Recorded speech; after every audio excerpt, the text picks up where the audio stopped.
Hello everybody, Shannon Bankford with the Fellowship Music and Arts Academy and Hobbit Piano Training Online. I'm going to give an example of Song for Sienna by Crain in A minor. And more so, we're going to just focus on the two tough rhythm spots, just so you have an example of what they should sound like. So you can loop them and practice them. So let me play through the beginning of this here. The ballad left hand. The ballad left hand is root, fifth, root, crossover, if you don't know that. All right, and then you should, if you haven't done it, you should practice every chord like that. So here's the main theme. All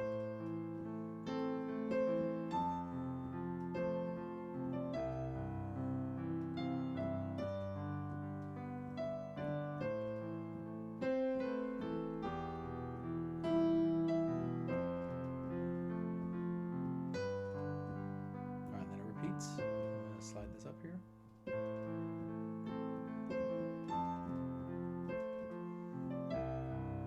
Different melody note this time.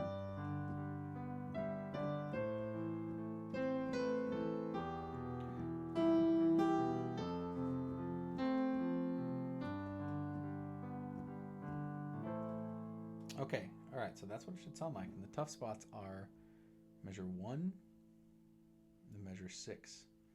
Because there's what's called 2 against 3. This 1, 2, 3, 1, 5, and 6. 1, 2, 3, 4, 5, and 6. So if I break that down, that rhythm is 1, 2, 3, 4, 5, and 6. 1, 2, and 3, and 4, and 5, and 6.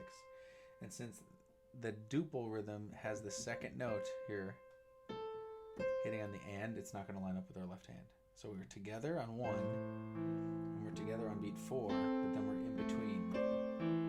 Right, in between these two notes. 1, 2, 3, 4, 5, and 6. So if you can get that second note to be in between your fingers 1 and 2 in your left hand, that's the key. So the exercise, if you're really struggling, every time you look at it, it's like, I don't know how this fits, unless you totally do it by ear. Here's what you can do. You can just loop that measure and count it slowly like this. 1, 2, 3, 4, 5, and 6. And do it over and over until you can speed it up. In between, on, off. Should sound like this.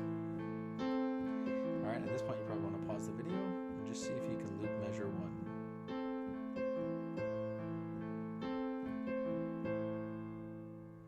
Alright, if you're not into counting and you're into just doing it by ear or just trying to figure out how these place, they're together, together, not together. Alright, that's the key, getting it in between. Okay, on measure 6, that would be an E minor. So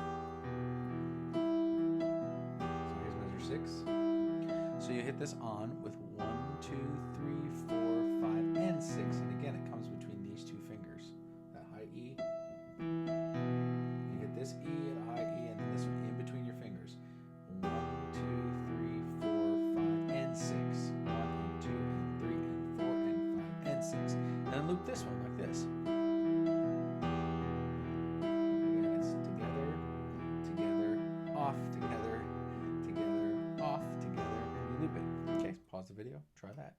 If you can do that, you can do the song. If you want to master 2 against 3, instead of just doing it on 4, 5, and 6, you can practice this exercise where you just do it over your arpeggio all the time. 1, 2, and 3, 4, 5, and 6. 1, 2, and 3, 1. So it's like on, off, on, off. On, off, on, off, on, off, on, off. So on, in between, on, in between. I would use 2 notes like this to make it sound more interesting. So the root and the third of the chord, just like the song has. And now if I speed this up, it sounds awesome. 2 against 3. Used by Debussy a ton. Claude Debussy and Claire de Lune and Du Arabesque. So here it is on an F chord. What's my second chord? Same thing. What if I wanted to try it on a C chord? C and E. 1, 2, and 3. 1, 2, and 3. 1, 2, and 3. What if I wanted to try it with octaves like it is in measure 6? I go to my E minor. 1, 2, and 3. On, off, on, off. So idea here is not so much that we just want to be able to get it so to play for song Sienna. The idea here is that we're practicing it so we can do it in any song, like Debussy eventually. So if you turn this little rhythmic challenge into an exercise and you try it on each of the chords, you're kind of proving to yourself that you can play 2 in your right hand, duples, against triples in your left hand, right? They're both hands are even, but they sound uneven when you put them together. Again, it sounds like 1, 2, and 3, 4, 5, and 6. Here it is on the E's again. 1, 2, and 3, 4, 5, and 6. Ta, ti, ti, ta, ta, ti, ti, ta, ta, ti, ti, ta. I'm trying to give you all the different ways to think about this. Even just ta, ti, ti, ta, which is how I would teach quarter, eighth note, quarter to kindergartners and second graders. Forget the numbers. If you can't count to 6, that's okay. Just think ta, ti, ti, ta. So it's the second part of the T that you're hitting with, right? Ta, ti, ti, ta, ta, ti, ti, ta, ta, ti, ti, ta. Here it is on Fs and Gs. Here's A's, E's, F's, G's. Here it is with chords.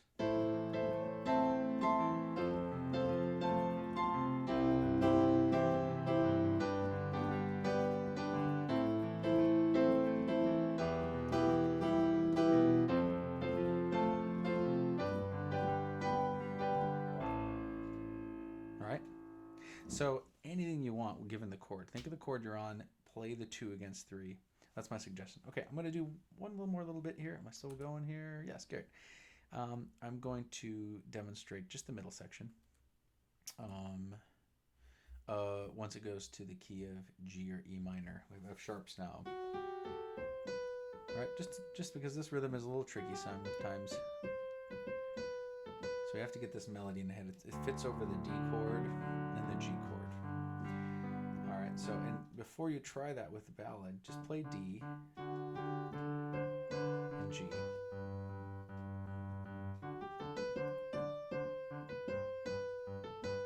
All right. So start with the right hand alone.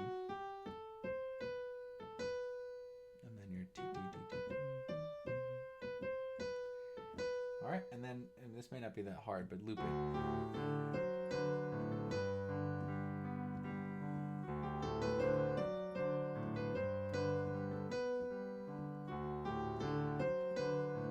And it goes.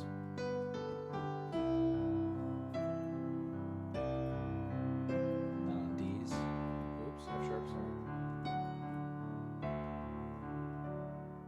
All right, that's the middle.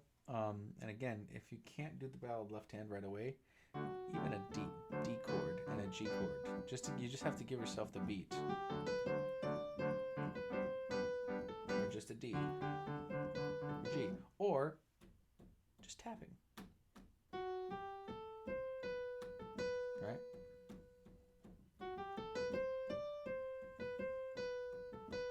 Pretty syncopated rhythm. Okay, that's all the help I have for Song for Sienna right now. Good luck.